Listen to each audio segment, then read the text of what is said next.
Madoka chere mabe yangu tinokutambirai kunhau dzomanhoko dzozuva ro10 mwedzi uno waGunyana. Muri wanhu washanu mwedzi waNyamavhuvhu yakange iri kuda mari inosvika zviuru 11,240. Aya madhora ndo aidiwa kuti wararame wasire muurombo. Heno kuti masoja nomapurisa kunyange nemachiremba akatambira mari isingasvike ikweyo, wari papi kureketa kuno? Kune wakuru wanga wagere hunde mubazi rozvo kurima wadzingiwa basa. Wakuru ava wanosvika 9 wadzingiwa basa nokuda kwokuti wachembera. Dzahwarawa nochembere dzanzi dziende kuita pamujandirere. Kureketa kuno pati pareketiwa ba nezvokubenutsiwa kana kuisiwa kwevamwe panzvimbo dzavodzo.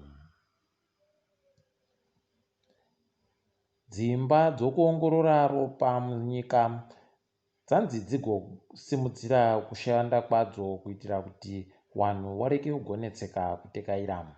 Wazhinji wakaringira kuvhurwa kwemabhodha muSouth Africa kubva musi wokutanga womwedzi unouya, zvokuti wari kutomirira kuti waite zvokuongororwa dzihwamupengoro kana waribe ndiwo mapepa avanogosenzesa kuenda kuSouth Africa. Kureketa kuno zviri kutora mazuva 5 asi zviri kufungidzirwa kuti zvinogona kuzoderedza mazuva ayo ekuti zviburitsike mapepayo. Nyika yedu iri kutorwadziwa pokare. Kureketa kuno makwirire akaita mutengo wegoridhe pasi rese ari kufadza nokunakidza, asi nyika yedu nokuda kwemamiriro hupfumi pabodzipo nokusaika kwemari yokunze zviri kukoneka ba kuti tiwanewo mari yakakwira kutengeka goridhe. Kureketa kuno magiremu mashoma goridhe ari kutodeedzera mari inosvika zviuru 2 zvemadhora okuAmerica, asi Zimbabwe hwiiba kuboya chinhu ipapo. Zvinotovhundutsa kuti kambani yoZesa yakaenderera mberi nokutenga motika inoshamisira yerudzi rweLand Cruiser VXR. Motika iyi yakatengerwa waSydney Gata kunyange panguva yawanga wanzi wambomisiwa basa. Kureketa kuno watogara hawo tatata nomotika iyi. Dzihwamupengo munyika ranga rabata wanhu vanosvika zviuru 1,633.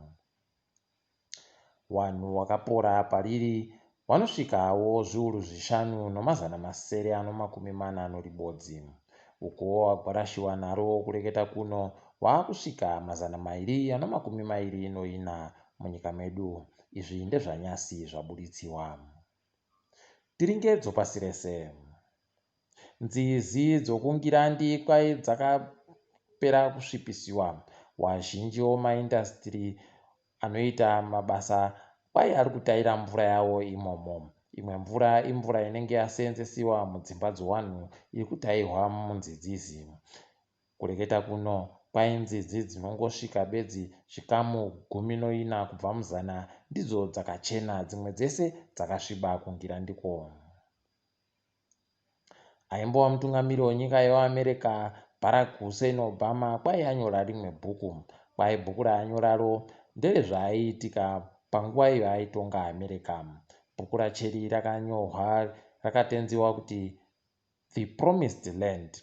Kwai richagoburika kutanga musi wa19 mwedzi waMbudzi mugore rino. Basa rokuwaka dhamu guruguru mudunhu rokumabadazuva kuAfrica reJulius Nyerere Dam Tanzania kwai riri kuenderera mberi zvakanaka. Wazhinji wakatoringira dhamuri kuti rigopedza nzara yemagetsi mudunhu rokumabudazuva kuAfrica kuno. Dunhu rokumabudazuva kuAfrica ragara riri haro dambudziko rakakurisa rokushayika kwemagetsi. Dhamuri kwai richagoburitsa magetsi anosvika mawati zviuru 2 ribodzi romabhiriyoni omawati. nyika yebarbados kwaiya kuchida kuzobvisa mambokadzi wongirande Queen Elizabeth wechipiri kuti areke kuita ndiye mutungamiri wenyika iyi. Waakuda kuitawo zvoutongo hwejekerere kutanga gore rinouya. Zvatonzi wari kufanira kumubvisa mumwedzi waMbudzi kwegore rinouya usati wapera pamo. Tinoti pamberi nokutonga kuwaruzhinji. Takadaro mabi angu togumira pano. Ndini wenyu mhandi wenhau muenze wezvezvinhu.